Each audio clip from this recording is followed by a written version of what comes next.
Assalamualaikum warahmatullahi wabarakatuh. Perkenalkan, saya Ilma. Saya akan memberikan materi tentang pembelajaran bahasa Indonesia. Nah, sebelumnya, apa kabar nih adik-adik di rumah? Semoga selalu sehat dan tetap semangat dalam belajar ya. Pada kesempatan kali ini, kakak akan membahas pembelajaran bahasa Indonesia tentang materi buku fiksi. Apa sih buku fiksi itu? Nah, penasaran kan? Mari kita mulai. Pada episode kali ini, kita akan membahas unsur-unsur dalam buku fiksi. Eits, sebelumnya, apa sih buku fiksi itu? Ada berapa macam buku fiksi? Nah, buku fiksi sendiri terdapat beberapa macam, diantaranya buku kumpulan puisi, novel, dan prosa. Sekarang kita akan membahas tentang novel. Novel apa sih? Yuk. Nah, di sini ada beberapa buku. Nah, saya akan mengambil buku ini untuk dijadikan sumber belajar.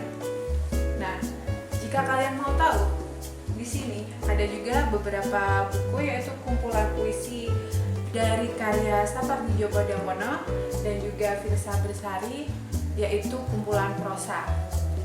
Nah, selanjutnya kita akan membahas buku ini. Milea, Suara dari Dilan. Oh ya, sebelumnya apa aja sih unsur-unsur yang ada di buku fiksi itu? Nah, jadi unsur-unsur yang ada di buku fiksi memiliki beberapa bagian, yaitu yang pertama, cover buku, yang kedua, rincian subbab buku, yang ketiga, judul subbab, yang keempat, tokoh dan penokohan, yang kelima, tema cerita, yang keenam, bahasa yang digunakan, dan yang ketujuh, penyajian alur cerita. Nah, sekarang kita akan mulai dengan cover buku. Kita akan mulai dengan cover buku yang ada di sini. Novel Milea, Suara dari Dilan, karya Pidi Baiq. Oke, kita bahas. Cover ini merupakan soft cover yang mana bahan yang digunakan seperti buku-buku pada umumnya. Di sini terdapat petikan kata-kata yang dibuat oleh Dilan, yaitu perpisahan adalah upacara menyambut hari-hari penuh rindu. Karena buku ini menggambarkan kisah masa lalu Dilan dan Milea yang digambarkan oleh sudut pandang Dilan. Pemilihan warna dan tulisan yang ada pada cover ini mempresentasikan apa yang ada di dalam novel ini.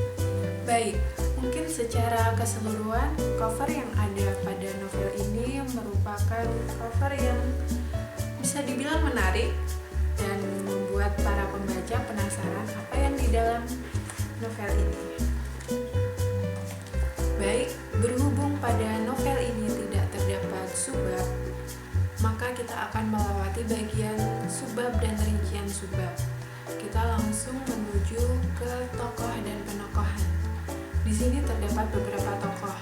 Yang pertama yaitu Dilan sendiri, kemudian Milea dan teman-temannya. Di sini saya akan menjelaskan tokoh yang sangat menonjol yang sering diceritakan pada novel ini, yaitu Dilan, Milea, dan Bunda. Dilan diceritakan sebagai seseorang yang unik dan otentik, sering disebut sebagai panglima tempur.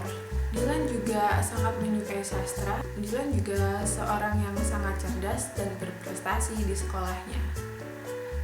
Kemudian Milea, seorang remaja pindahan dari Jakarta, sangat cantik dan ramah, memiliki rambut panjang dan tebal, dan memiliki banyak teman. Kemudian Bunda Dilan. Bunda Dilan ini sangat perhatian dan ramah. Dia sangat sayang sekali kepada Milea.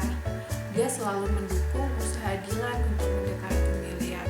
Kesamaan Dilan dan Milea, mereka sama-sama mempunyai ayah seorang TNI Angkatan Darat. Selanjutnya adalah tema cerita. Tema cerita pada novel ini sudah bisa ditebak tentunya, yaitu percintaan. Banyak hal yang dapat dipetik dari kisah mereka. Selanjutnya yaitu bahasa yang digunakan. Di sini bahasa yang digunakan tidak baku. dan kebanyakan menggunakan bahasa Sunda karena latar cerita berada di Bandung. Namun jangan khawatir karena di dalam sini juga dijelaskan arti dari bahasa tersebut. Terdapat catatan kaki di sini. Kemudian yang terakhir yaitu alur cerita. Alur cerita ini adalah alur mundur. Karena cerita yang ada di novel ini adalah kisah masa lalu Dilan yang diceritakan oleh sudut pandang Dilan. Nah, demikian materi tentang unsur-unsur yang ada dalam buku fiksi, khususnya pada novel Milea, Suara dari Dilan. Semoga dapat dipahami ya. Sampai jumpa pada materi selanjutnya. Tetap semangat dan terus belajar. Wassalamualaikum warahmatullahi wabarakatuh.